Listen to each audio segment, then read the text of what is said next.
Well, this is an interesting one, isn't it, Tom? Finnair has announced it will begin weighing passengers as well as their luggage in a new process to better estimate the plane's weight before takeoff. Yes, a spokesperson for the airline has confirmed so far more than 500 volunteer customers have participated in the weigh-ins, but this scheme has caused outrage on social media, with some arguing weighing passengers is fatphobic. Well, it's also treating them like cattle, is surely.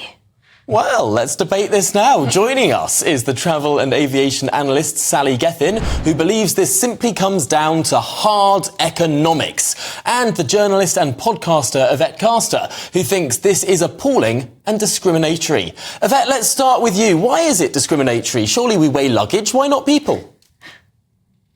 Well, because we're not cattle, are we? We're people. I mean, it's incredibly fatphobic.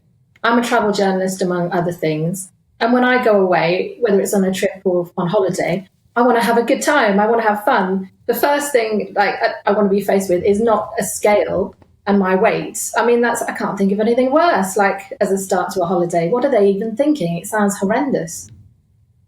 Well, Sally, what do you think? Why do you think this airline is doing this? Because, to be honest, I do have quite a lot of sympathy with the view there that this is absolutely a horrendous way to treat people.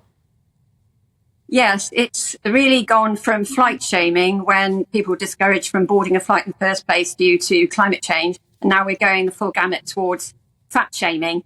The thing is, though, that airlines, it really does boil down to the hard economics of flying and their operational costs. So ultimately, every kilo of fuel on board carries an additional cost. And that's what pushes airfares up eventually. And also, they have to work out the maximum takeoff weight per plane. So the more they can get, actual calculation precise, that enables them to distribute the weight properly and makes for a safe takeoff. So there are some technical and financial reasons for this. Well, that sounds like a very good point. Yvette, are you potentially, by opposing this, risking the safety of planes? Of course not. That's a ridiculous thing to suggest. I've travelled all over the world, and I mean, I've never brought down a plane because of the size of my costume. Not yet. Absolutely not. I mean, there are so many airlines, and they've found solutions to working out the kind of data that we're talking about here. So it seems like a very odd way of sort of picking people out and fat shaming people. And yeah, I do appreciate, and also the one thing I would say is we know that people are getting fatter. So maybe actually we should be taking that into account and actually, rather than shaming them, doing things like making seats bigger so they're not in horrible agony through the flight. I know that's also a controversial thing to say, but yes, that is an argument that I'm seeing more of recently, Sally, this idea that because people are getting bigger, that therefore we should change planes to accommodate them. So, for example, you should get a bigger seat if you happen to weigh over a certain number of kilos, or you should have 2 seats or something like this, just to make the atmosphere more comfortable for the supersized among us. I mean, airlines have to strike a fine balance and be non-discriminatory. They're already under pressure to accommodate the needs of disabled passengers, and also now increasingly neurodivergent passengers. They're fully aware of their responsibilities in looking after those passengers, but at the same time, they've got to turn a profit. And those seats, there's so much science and engineering and marketing that goes into the size of those seats, and the seat pitch down to the centimetre, the seat pitch between your seat and the seat in front. So unless you're sitting in the premium cabin where the seats are more spacious, something's got to give, literally, in this case, in terms of getting what you paid for. But if you want a cheaper seat, then the seats are not going to be as roomy and spacious as in the front of the airplane.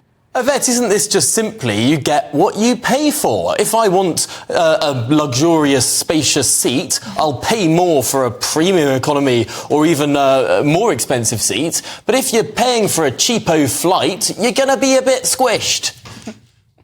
No, I don't agree with that, because basically what you're saying is we should have a fat tax. We should have a fat tax on economy seats. I completely disagree with that. As a nation, You're saying we should have a fat subsidy. What sort of incentive is that? It's not, but this is the other thing, like these arguments about it being an incentive. You know, like I'm relatively fat. Like when I turn up to a plane, I can't click my fingers and magic myself thin, can I?